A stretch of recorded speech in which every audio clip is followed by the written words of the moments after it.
সুন্দৰী সুন্দৰী কোন তুমি কিবা ধৰে পৰিলা খুব কোৱা কম সবিশেষ নকৰি পলম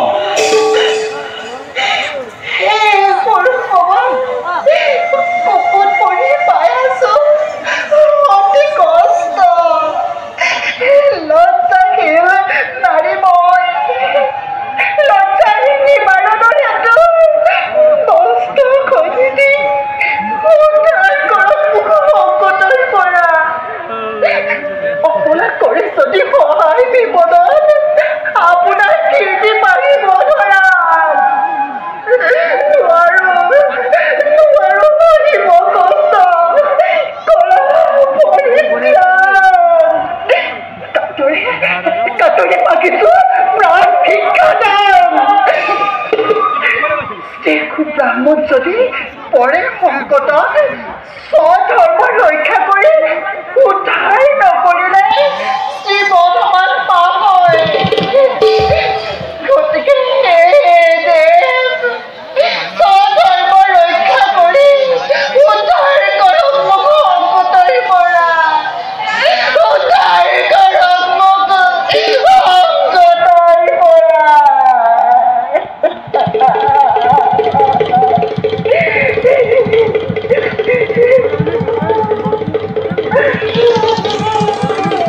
দেবী ন দেবী এই সামান্য বস্ত্ৰখনিৰে সাধ্য অনুসাৰে লজ্জা তুমি কৰানি বাৰু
সুন্দৰী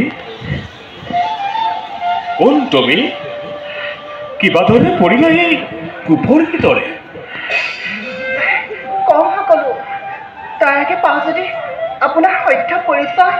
বহুত ধন্য মানিম নিজকে পুনৰ খবৰ সপ্ত দীপা বসুমতীৰ চন্দ্ৰবংশী অধীশ্য নহুষৰ পুত্ৰ মই নামৰ যজাতি মৃগৰ অন্বেষণে আহি হঠাতে সাক্ষাৎ লগ তোমাৰ বাৰু দেৱী কোৱাচোন কোন বাৰু তুমি ৰাজন শুক্ৰ দুহিতা নামৰ দেৱতালী সখী হ'ব লগত বিহাৰ কৰোঁতে এই কাননত ৰাজকন্যা সমিস্থাই ঠেলা মাৰি পেলালে কুপত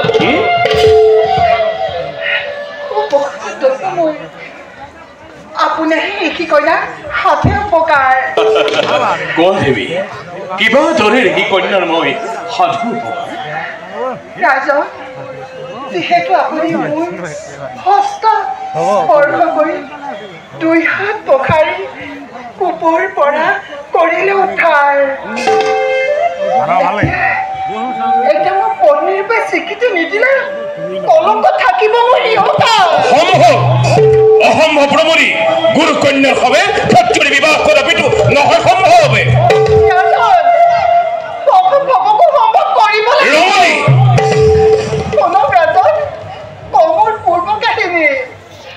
দেৱগুৰু বৃহস্পতি পুত্ৰ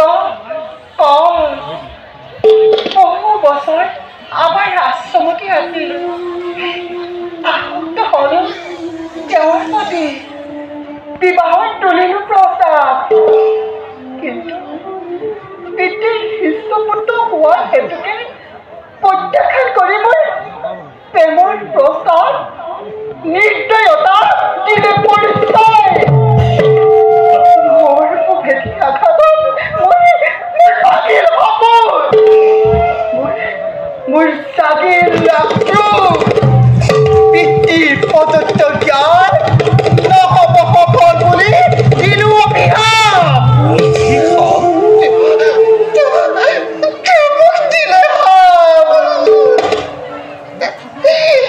ব্ৰাহ্মণৰ পুত্ৰ হবে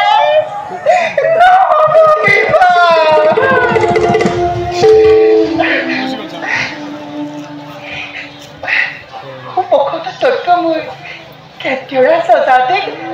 লভিলো হাততে দেবী দৈবৰ নিবন্ধ বলি মানিলো প্ৰত্যয় তোমাৰ কথা